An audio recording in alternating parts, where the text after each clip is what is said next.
Good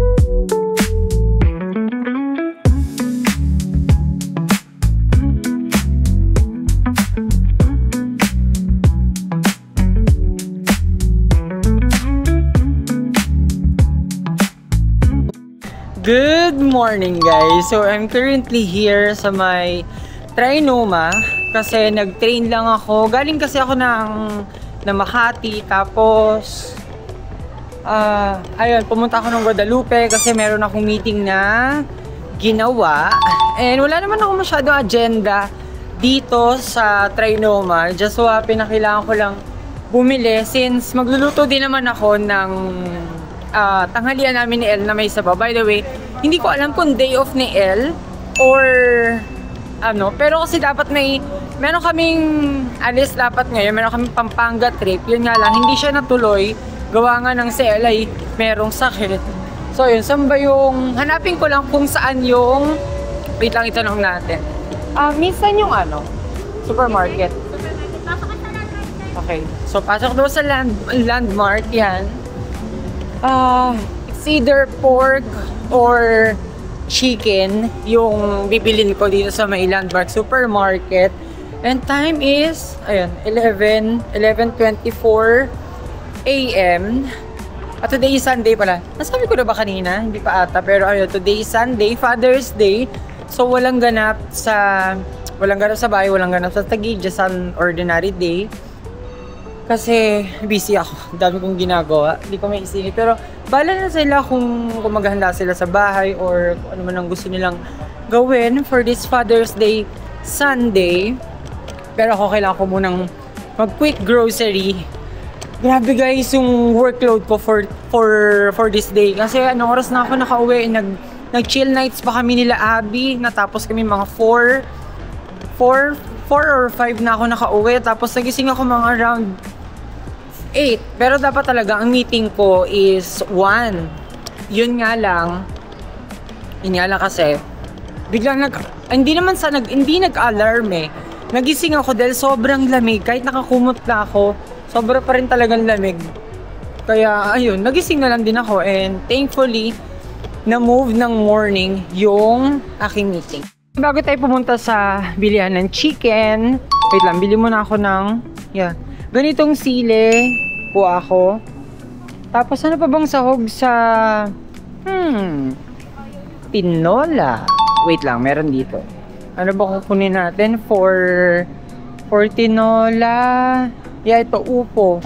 Pero hindi kasi ako marunong magbalat. Sana, si El, siya na lang yung, ito na lang kunin natin yung 32 pesos. Ano pa? Ito hindi naman eh.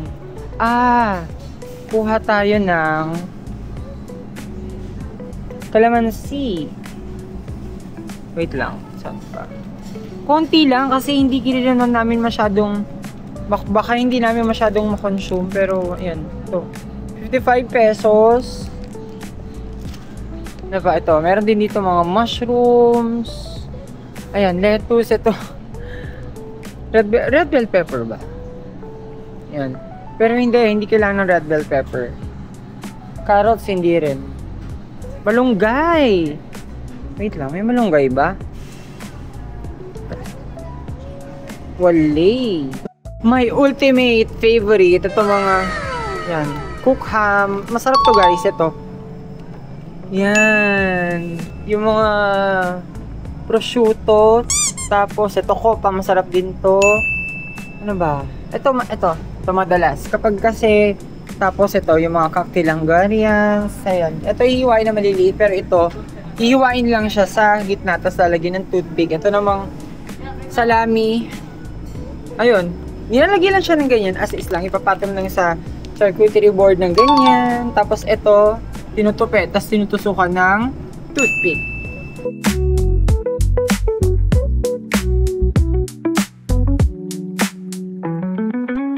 Ayun guys, kung wala na kayong time mag-prepare or mag-marinate, meron naman na sila ditong yan. Yung mga ganyan. 495 per kilo. Ito masarap to. Natikman ko na to before. Tapos itong inasal. I'm home guys. At ayun, wait lang, bakit ko pa pinatay? Lulutuin ko na yung mga binili kong ingredients for aking tinola. So, anong nangyari?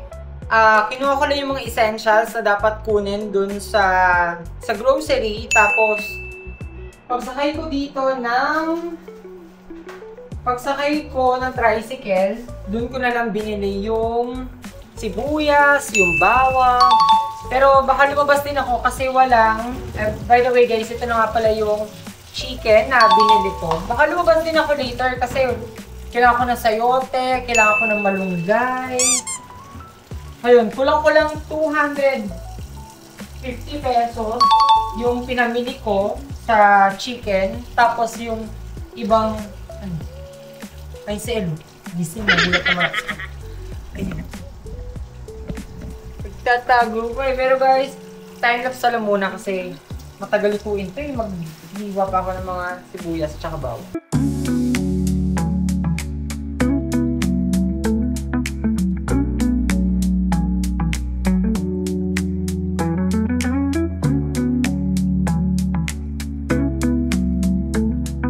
Good morning guys! So today, Monday, ang layo ng itinakbo ng vlog from nung Sunday na magluluto ako ng tinola.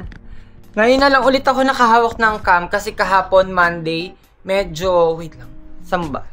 Yan, dito ko na lang ilalagay. Ayan, pagpasensyahan nyo na yung kalat. Sunday kasi, yun nga, nagluto nga ako ng tinola, chuchu-chuchu. Tapos nung nag-Monday kahapon, ayun, nabisi naman ako sa work at quick story time lang. Kailan ko ba nabili yun? Friday. Friday ko nabili yung first bag na binili ko from RBN Collection na ilalagay ko dito yung kanilang Facebook page. At ayun, ang una kong binili is yung gustong-gusto kong small bag from the luxury brand which is tago na natin sa letter H. Tapos ayun na nga, nabili ko. Okay naman. Nung una, medyo hesitate kasi matagal ko na silang nakikita. Nakikita ko na yung mga bags nila way back before pa. Tapos nung last Friday lang, June, ano yun? Last Friday lang ako nag-decide na, sige na nga, since ang hirap humanap ng ganong size, bilhin ko na rin. So, Friday dumating din. Ang maganda sa customer service nila, pag nagbayad ka, by the way guys, wala nga palang COD, payment first, pero sobrang thumbs up. Kasi, legit talaga na seller. Tapos, nagbibenta talaga sila ng Italian quality na leather. So, hindi naman ako napahiya or hindi naman ako na-disappoint dun sa aking first ever small bags from them. Kaya, eto kasi, dapat kagabi pa. Dapat kagabi ko pa ito makukuha. Napanood ko siya sa live, sa TikTok. And sabi ko, gusto ko yan, ang ganda. Kasi nga, rare na magkaroon ng ganitong stock. So, ayun. Medyo na late akong matulog kasi iniisip ko, kung bibilin ko ba to, worth it ba to, magagamit ko ba to. Kasi ang plan ko para dito sa bag na to is gawin siyang pangarabas bag or yung mga bags na pang everyday. Like this one, na lagi ko siyang nagagamit. So, ang dami. So, ang haba na ng chika ko, kala ko may dumating. Unbox ko na, ayan, nakalagay siya. Tapos, meron lang note here, ayan, yung color green. So, ayan, nung chinachat niya ako kanina, sabi niya, "Sir, pasensya na po, wala na bang dust bags?" Pero, meron pala guys, ayun, complete ng with orange box. Tapos, nandito siya sa kanyang, yan, sa kanyang dust bags. Naipit-ipitin ko muna at, hulaan nyo guys kung anong color. Ay, nako, nakikita ko na siya. Kung anong color to. Grabe, yan na siya. long wait is over. Eto na yung... Wait, check nga natin. By the way guys, disclaimer, inspired bag collection yung kanyang tinitinda, pero quality Italian leather based sa claim niya. Pero, yeah. The smell is like real leather talaga. Yung parang kapag saan ko ba naamoy yun? Yun talagang real leather. Nung nagpunta ako sa Marikina, tapos meron akong biniling isang shoes doon, na up until now guys, pangharabas ng shoes ko yung ginagamit ko yun dati sa school, tapos hanggang third year college ako na binili ko yun, tapos tumagal siya hanggang mag-OJT ako, nagamit ko pa siya sa aking graduation, tapos nagamit ko pa siya nung time na nag-apply ako ng work. Ito na siya guys, ayan, so open ko lang. Ooh. Actually, meron pa akong mga gusto sa kanyang ang tawag doon, yung mga small leather. Small na ganito in gold or / tan color. So, ayan lang siya. Comes with strap and the key. Yan. Open ko na nga. Kasi, yan. Tanggalin na rin natin yung nakalagay dito sa kanyang tip. Tapos, ipasok ko here. Yan. Meron siyang lock and key. Tapos, yan lang siya guys. Ang agenda ko for today, kailangan kong bumalik sa dentist kasi meron akong some adjustments na ipapagawa. Tapos, proceed tayo sa meeting ng tanghali. Yun na nga. So, bala ko tong para malaman ko talaga if talagang prepare. Kasi nakabila ko nito ng ganitong color, ng ganitong style ng bag in gold or tan color naman. Pero yun talaga, ginamit ko talaga siya and I must say na hinarabas ko yun. Walang abog-abog, nagamit ko siya ng pangmatagalan. So hopefully ito rin, magamit ko rin siya ng pangmatagalan din. So ayun, intact pa lahat ng stickers. Tapos, yun, naka-screw. Ano pa ba? Yun lang. So, ayun, update ko na lang kayo guys sa mangyayari.